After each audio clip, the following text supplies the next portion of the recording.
Assalamualaikum warahmatullahi wabarakatuh. Berjumpa kembali dengan Bu Furi dalam pelajaran Bahasa Indonesia. Hari ini materi yang akan kita pelajari adalah materi mengenai kalimat efektif. Syarat kalimat efektif bisa kita baca dalam akronim seperti ini: Pak, Ebi, dan Supri, hemat, juga lebay. Akronim ini diharapkan mudah diingat supaya kalian mudah mengingat apa saja syarat-syarat dari kalimat yang efektif. Sekarang kita terjemahkan. Pa itu untuk paralelisme. Kemudian yang kedua, EBI artinya kalimat efektif itu harus sesuai dengan ejaan Bahasa Indonesia. Supri berarti membahas subjek dan predikat. Hemat, kemudian yang terakhir logis dan tidak ambigu. Seperti yang sudah Ibu sebutkan tadi, materi dasar yang perlu dipelajari berhubungan dengan ejaan yang bisa kalian temukan dalam PUEBI. Ciri yang ketiga berhubungan dengan subjek predikat. Bagian yang pertama, kalimat efektif itu minimal wajib memiliki subjek dan predikat. Berarti objek, pelengkap, dan keterangan itu boleh disertakan, tetapi minimal wajib memenuhi dua kriteria ini. Dua kriteria ini merupakan inti dari sebuah kalimat. Kita lihat contoh. Kota Batu yang kini menjadi salah satu tujuan favorit pelesir di Jawa Timur. Kalau kita rasakan kalimat ini sepertinya benar, tetapi jika ditilik dari teori, kalimat ini merupakan kalimat yang tidak efektif karena tidak memiliki predikat. Jika muncul pertanyaan, bukankah menjadi ini merupakan predikatnya? Harus kita waspadai setelah subjek muncul yang berarti yang ini pada dasarnya merupakan perluasan dan yang terletak di setelah kota Batu berarti mulai dari kota Batu hingga tanda titik sebenarnya ini hanyalah unsur subjek dengan perluasan. Bagaimana supaya kalimatnya berubah menjadi kalimat yang efektif? Ada dua cara. Yang pertama, kita bisa menghilangkan yang atau perluasan tadi. Kota Batu, subjeknya, kini keterangan, menjadi predikat, salah satu tujuan favorit pelesir, ini merupakan pelengkap, di Jawa Timur ini merupakan keterangan tempat. Ada subjek, ada predikat, minimal sudah memenuhi ciri kalimat efektif dengan menghilangkan yang. Kalau saya ingin yangnya tetap ada, tentu bisa, tetapi kita harus menambahkan bisa predikat, objek pelengkap, dan keterangan. Berarti bentuknya, subjeknya tetap dengan perluasan, Kota Batu yang kini menjadi salah satu tujuan favorit pelesir di Jawa Timur, ramai dikunjungi wisatawan saat libur akhir tahun.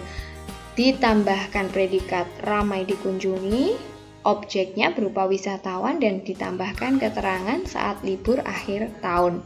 Dengan begitu, kalimat yang dituliskan akan menjadi efektif dan sesuai dengan aturan. Bagian selanjutnya, subjek tidak didahului oleh preposisi atau kata depan. Mari kita evaluasi bersama siapa yang masih menggunakan bentuk seperti ini. Sering kita dengar baik dalam ragam percakapan maupun ragam tulis, ada bentuk penulisan kalimat seperti ini. Bagi seluruh siswa dimohon berdiri, atau dalam seminar itu mendatangkan beberapa narasumber. Bagian yang tercetak miring ini merupakan preposisi atau kata depan. Mengapa kalimat ini tidak efektif? Kalimat ini otomatis bukan merupakan kalimat efektif karena hanya terdiri dari unsur keterangan. Padahal kalimat yang efektif itu minimal wajib memiliki subjek dan predikat. Oleh karena itu, kita wajib menghilangkan kata depan atau solusi yang kedua, kata depannya tetap ada, tapi kita wajib mengubah imbuhan pada predikat menjadi di, sehingga bentuknya adalah bentuk pasif. Apakah opsi B ini diperbolehkan dan apakah harus mencantumkan tanda koma? Jawabannya adalah tidak. Kita tidak perlu mencantumkan tanda koma karena bentuk predikatnya sudah dipasifkan. Artinya ini adalah bentuk kalimat inversi yang susunannya terbalik. Berarti perbaikan dari kalimat tadi adalah, ketika kita hilangkan kata depannya, seluruh siswa dimohon berdiri. Ini hilang kata depan bagi. Atau bentuk yang kedua, dalam seminar itu didatangkan beberapa narasumber. Imbuhan predikatnya yang mulanya me berubah menjadi di. Didatangkan ini merupakan predikat. Beberapa narasumber ini merupakan subjek. Apakah boleh predikat mendahului subjek? Tentu boleh. Kalau susunannya terbalik seperti ini berarti ini merupakan kalimat inversi. Kebiasaan yang masih sering muncul adalah menuliskan kalimat dengan mendahului atau mengawalinya dengan konjungsi koordinatif. Nah, siapa yang masih sering menulis bentuk seperti ini? Sedangkan ia tidak menyadari hal itu. S-nya dengan menggunakan huruf kapital. Dan hal itu menimbulkan masalah. Dua konjungsi ini merupakan konjungsi koordinatif dan sama-sama diletakkan di awal kalimat. Apakah ini benar? Tentu ini adalah bentuk yang tidak tepat. Apa saja sebenarnya yang terdapat di dalam konjungsi koordinatif?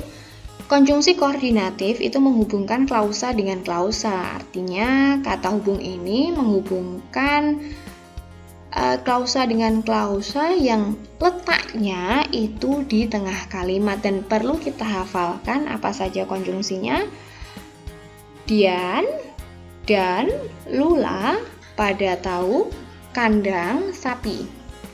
Kemudian, dan untuk dan, lu untuk lalu, la untuk melainkan, pada untuk padahal, tahu untuk atau, bahkan, sedangkan, serta, dan pi untuk tetapi.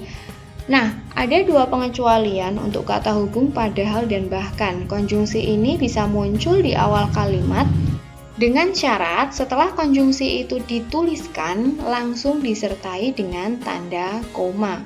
Pengecualian hanya untuk dua konjungsi ini. Selain konjungsi tadi, tidak dibenarkan meletakkan konjungsi koordinatif di awal kalimat. Sehingga perbaikannya seperti ini. Kita hilangkan konjungsinya, ia tidak menyadari hal itu. Kemudian contoh kalimat yang kedua, hal itu menimbulkan masalah. Sampai di sini, apakah sudah bisa dipahami? Ciri selanjutnya yang masih berhubungan dengan subjek predikat, yaitu predikat biasanya wajib diberikan awalan me, n-nya ini kapital, dalam kurung artinya nasal atau berawalan ber. Contohnya seperti ini. Dia punya usaha kuliner yang terkenal. Ini bentuknya salah. Berarti perbaikannya beri awalan pada predikatnya sehingga berubah menjadi dia mempunyai usaha kuliner yang terkenal. Dan apakah ini berlaku untuk kata kerja aus atau kata kerja yang tidak perlu diberikan imbuhan? Nah, ketika kata kerja aus itu menjadi predikat dan sudah berterima, kita tidak perlu memberikan imbuhan. Tetapi untuk kata kerja selain kata kerja aus akan lebih baik jika diberikan awalan me atau ber sesuai dengan konteks kalimatnya.